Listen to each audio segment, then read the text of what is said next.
I opened my paycheck and smiled. Then I bought groceries and flinched. That's when I learned about the choose your own adventure deflator. How real wages can look healthy or sick based on which inflation index you use. In this video, we follow the money from factories to checkout lines. Input costs jumped first, producers raised prices next, and consumers took the hit while wages trailed.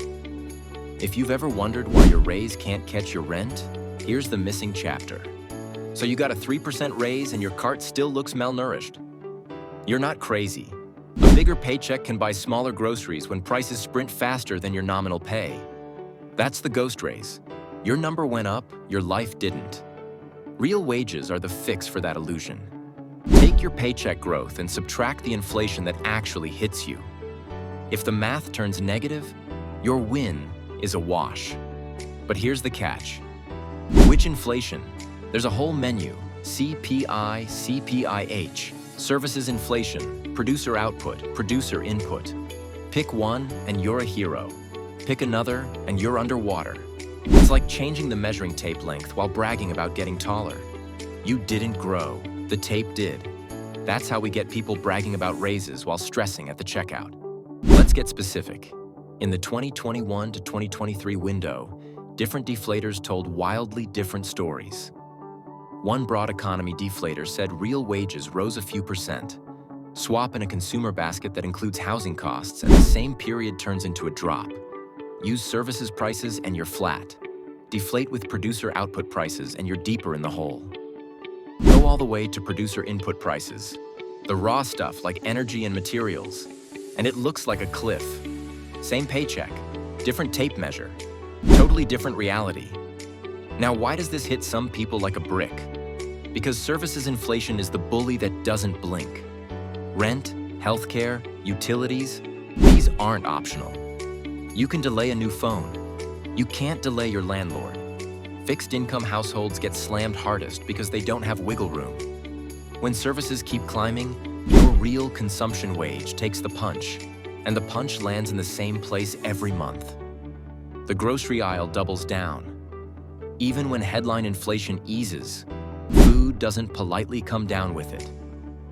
We saw back-to-back years of hefty grocery increases. That turns a 3% raise into a steady leak. You're topping off a bucket with a crack in it, and the crack is at the bottom where essentials live. Here's where it gets messier. The pandemic scrambled the scoreboard. Hours fell. Job mix shifted. Surveys got thin. Then 2022 rolled in with price signals pulling in different directions. Depending on which prices you use to deflate wages, the chart flipped from growth to decline. Not because your job changed overnight, but because the measurement did. That's how one person swears wages are up, while another insists they're collapsing. And both can point to a chart. So here's the thing. Your raise didn't fail. The deflator benched it. If you deflate with services, your pay looks stuck.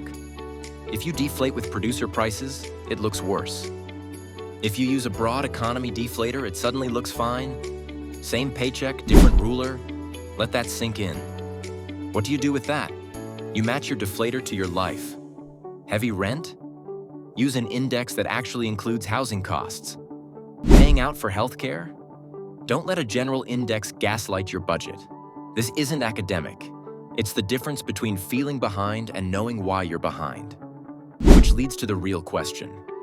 If a spreadsheet can bless or bury the same raise, who's actually moving prices first? Someone upstream is lighting the fuse before it reaches your wallet. We're talking inputs, energy, materials. The part of the ladder you never see but always pay for after the fact. And once those costs climb, they don't politely climb back down. Let's follow the money upstream to see who lights the price fuse before it reaches your checkout line. What if the whole staircase is moving and your paycheck is on the squeaky step? Prices don't climb together. They move in a sequence, and you're usually standing on the rung that shifts last. Producer input costs jump first. Then producer output prices follow.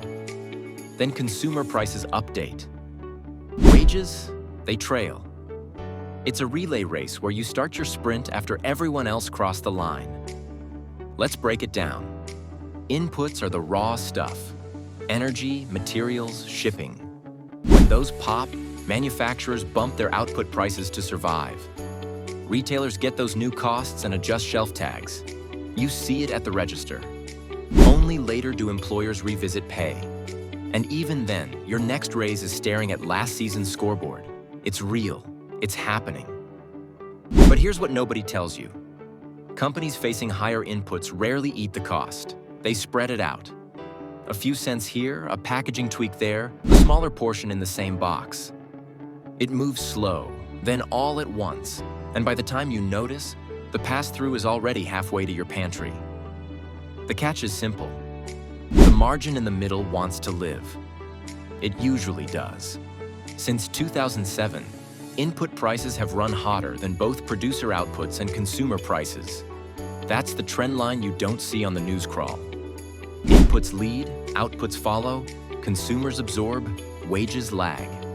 Then 2021 to 2022 rolled in and blew the hinges off. Fuel was up. Freight costs flew. Fertilizer got pricey.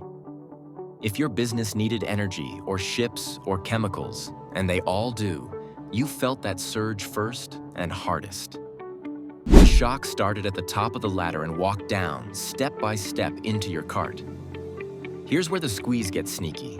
When inputs outrun wages, labor becomes relatively cheaper to employers. Weird quirk, right? They can still hire. The job postings multiply. But you don't feel richer because the grocery run is eating your raise in real time. Households feel poorer even in a strong labor market. That's not vibes, that's math. Take groceries. Fertilizer spikes feed into grain costs. Grain hits feed. Feed changes livestock costs. Diesel nudges everything because trucks move food. Manufacturers pay more for ingredients and energy, so their output prices climb. Retailers adjust. Now your bread that used to sit at $3.49 is hanging out at $6 and pretending it always lived there.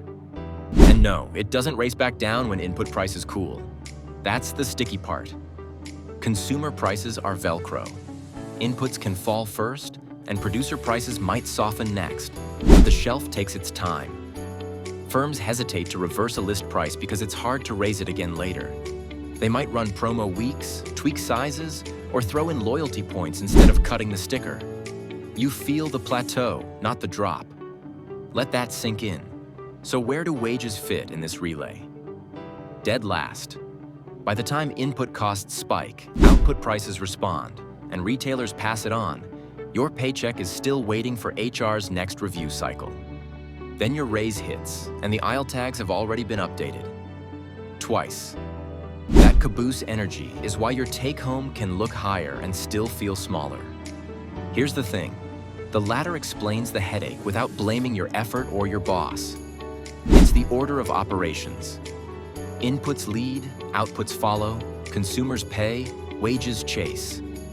And if you thought that was grim, you're not ready for the part where we fight back with tactics that actually help you keep ground while the scoreboard won't stop shifting. So track your real wage like a hawk. Use the inflation that hits your life. Rent, groceries, healthcare, not a generic headline. Build a simple sheet, update monthly, see the trend. Then push for wage growth tied to productivity, not just CPI. That's how purchasing power actually moves.